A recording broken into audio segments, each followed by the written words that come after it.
PSM Makassar memuncaki klasemen sementara Liga 1 2022-2023. Willem Jan Pluim CS mengoleksi 38 poin, unggul 2 poin dari Madura United di peringkat 2 dan Persib Bandung di peringkat 3. Serta selisih 3 poin dari Persija Jakarta di peringkat 4. PSM Makassar memimpin klasemen sementara tentu banyak tidak menyangka.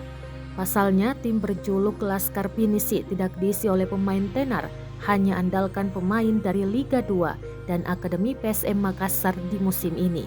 Ditambah hasil minor diraih musim sebelumnya, finish 2 peringkat dari zona merah, posisi 14 dengan 38 poin.